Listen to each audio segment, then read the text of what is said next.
தமிழ்நாடு தீண்டாமை ஒழிப்பு முன்னணி என்பது உருவாக்கப்பட்டு இந்த 18 ஆண்டு காலத்தில் தமிழகத்தில் தீண்டாமை ஒழிப்பு முன்னணி செய்திருக்கக்கூடிய சாதனைகள் என்பது பல சாதனைகள்.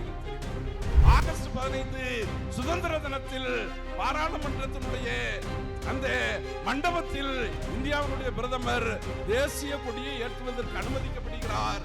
நம் மாநிலங்களில் மாநிலத்தினுடைய முதல்வர்கள் தேசிய கொடியை ஏற்றுவதற்கு அனுமதிக்கப்படுகிறார்கள். இந்திய நாட்டினுடைய அரசியல் சாசனம் அதை ஏற்றுக்கொள்கிறது. இந்த நாட்டினுடைய முதல் குடிமகனாக பட்டியலின சமூகத்தை சேர்ந்த ஒருவரால் வர முடிகிறது. இந்த நாட்டினுடைய ஜனாதிபதியாக பழங்குடி சமூகத்தை சேர்ந்த ஒருவர் வர முடிகிறது.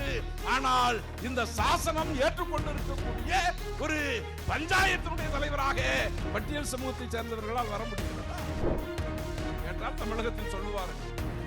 கே.ஆர். நாராயணன் இந்தியாவினுடைய ஜனாதிபதியாக தேர்ந்தெடுக்கப்பட்ட போது இந்தியாவினுடைய ஜனாதிபதியாக கே.ஆர். நாராயணன் வருவதற்கு நாங்கள் தான் உறுதுணையாக இருந்தோம் என்று தமிழகத்தினுடைய அரசியல் தலைவர்கள் சொல்லுவார்கள்.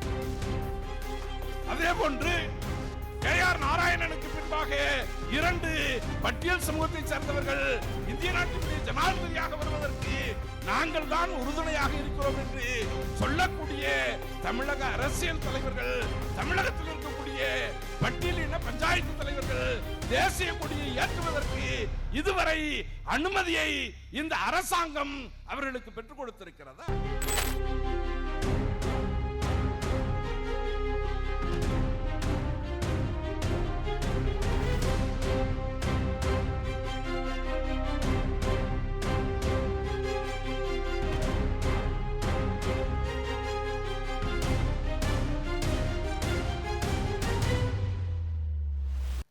தீண்டாமை ஒழிப்பு முன்னணி உருவாகி 18 ஆண்டுகள் ஆகிறது. 5வது மாநில மாநாட்டினை வெற்றிகரமாக இங்கே நடத்தி முடித்திருக்கிறோம். வெற்றிகரமாக என்று சொல்லுவதை விட இந்த நாடு விடுதலையடைந்து 75 ஆண்டுகளுக்கு பின்பு பல்லாயிரம் ஆண்டு காலமாக ஒடுக்கப்பட்ட மக்களாக அடுக்கப்பட்ட மூட்டைகளிலே அடிமூட்டைகளாக வாழ்ந்து கொண்டிருக்கக்கூடிய பட்டியல் பழங்குடி மக்களது வாழ்வாதாரத்தை பாதுகாப்பதற்கு, சமூக நீதியை பாதுகாப்பதற்கு ஒரு அமைப்பு தேவைப்பட்டிருக்கிறது. அப்படிப்பட்ட அமைப்பாக 18 ஆண்டுகளுக்கு முன்பு தமிழ்நாடு தீண்டாமை ஒழிப்பு முன்னணி என்பது உருவாக்கப்பட்டு இந்த 18 ஆண்டு காலத்தில் தமிழகத்தில் தீண்டாமை ஒழிப்பு முன்னணி செய்திருக்கக்கூடிய சாதனைகள் என்பது பல சாதனைகளை நிகழ்த்தியிருக்கிறது. குறிப்பாக நான் சுட்டிக்காட்ட விரும்புவது, இந்திய நாட்டினுடைய அரசியல் சாசனம் இந்த நாட்டினுடைய தேசிய கொடியை ஏற்றுவதற்கு ஜனவரி மாதம் 26ஆம் தேதி குடியரசு தினத்தன்று டெல்லி செங்கோட்டையிலே இந்தியாவினுடைய ஜனாதிபதி கொடியேற்றுவதற்கு அனுமதி வழங்குகிறது.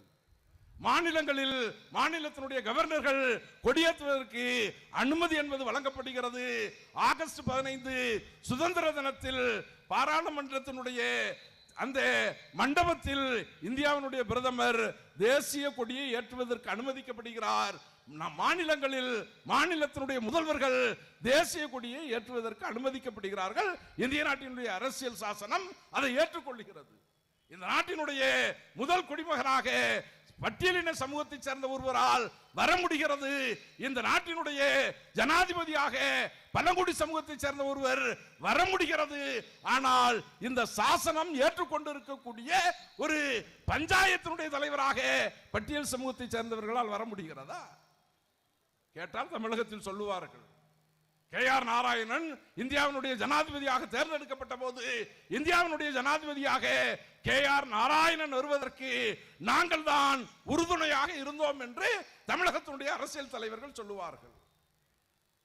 அதே போன்று கே.ஆர். நாராயணனுக்கு பின்பாக 2 பட்டியல் சமூகத்தை சேர்ந்தவர்கள் இந்திய நாட்டினுடைய ஜனாதிபதியாக வருவதற்கு நாங்கள் தான் உறுதுணையாக இருக்கிறோம் என்று சொல்லக்கூடிய தமிழக அரசியல் தலைவர்கள், தமிழகத்தில் இருக்கக்கூடிய பட்டியலின பஞ்சாயத்து தலைவர்கள் தேசிய கொடியை ஏற்றுவதற்கு இதுவரை அனுமதியை இந்த அரசாங்கம் அவர்களுக்கு பெற்றுக் கொடுத்திருக்கிறதா கேட்டா, பார்லிமெண்ட் டெல்லியில தானே இருக்கு, அங்க அவங்க கொடியேத்துனா எனக்கு என்ன, என் ஊர்ல நான் தான் கொடியேற்றுவேன், பட்டியல் சமூகத்தை சேர்ந்தவன் கொடியேற்ற கூடாது என்று மறுக்கப்படக்கூடிய நிலைமை இருந்த போது தமிழகத்தில் பட்டியலிட பஞ்சாயத்து தலைவர்கள் பணியாற்றக்கூடிய தேர்ந்தெடுக்கப்பட்டிருக்கக்கூடிய பஞ்சாயத்துகளில் ஆய்வுகளை மேற்கொண்டு 400க்கும் அதிகமான பஞ்சாயத்துகளில் தமிழகத்தில் பட்டியல் சமூக தலைவர்கள் தேசிய கொடியை ஏற்ற முடியாத அவலம் என்பது இருக்கிறது.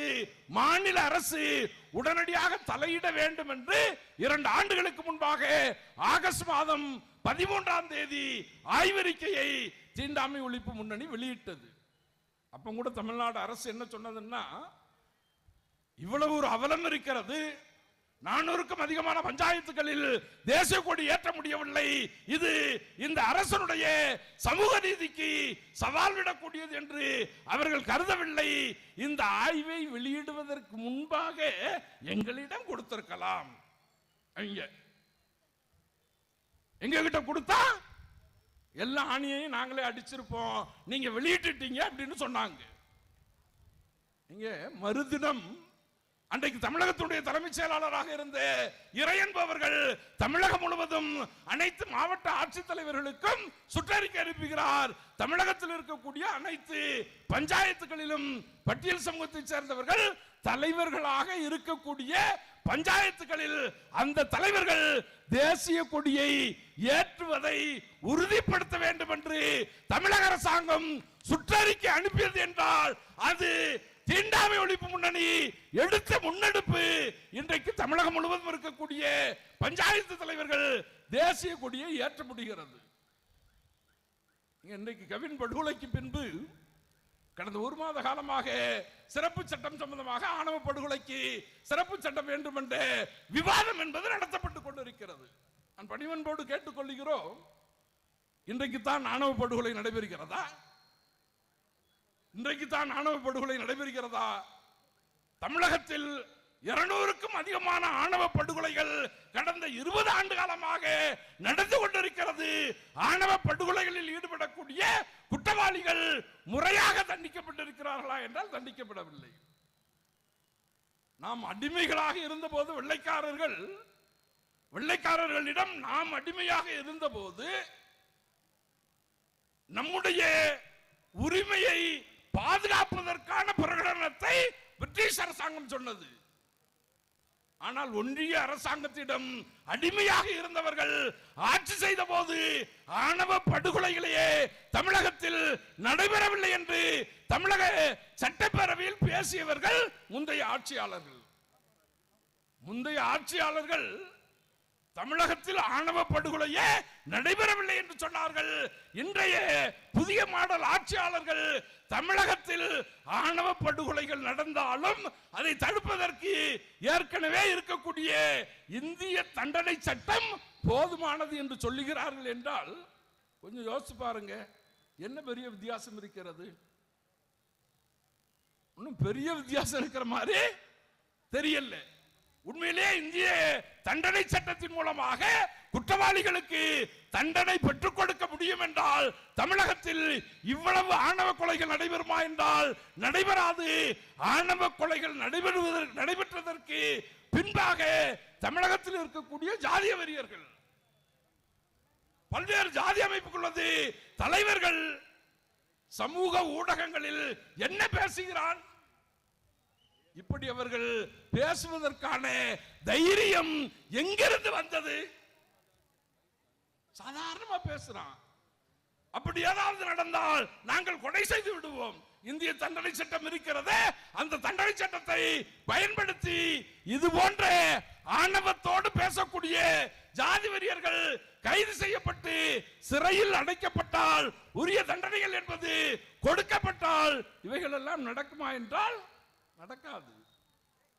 ஆகவே இந்திய தண்டனை சட்டத்தின் மூலமாக இந்த குற்றவாளிகளுக்கு முறையான தண்டனையை வழங்க முடியாது என்ற காரணத்தினால் தான் இங்கே தமிழகத்தில் சாதிய ஆணவ படுகொலைகளுக்கு எதிராக ஒரு சிறப்பு சட்டத்தை கொண்டு வர வேண்டும் என்று தமிழ்நாடு தீண்டாமை ஒழிப்பு முன்னணி இன்றைக்கு பேசவில்லை. 8 ஆண்டுகளுக்கு முன்பு நாமக்கல் மாவட்டம் திருச்செங்கோட்டிலே கோகுல்ராஜ் படுகொலை செய்யப்பட்ட போது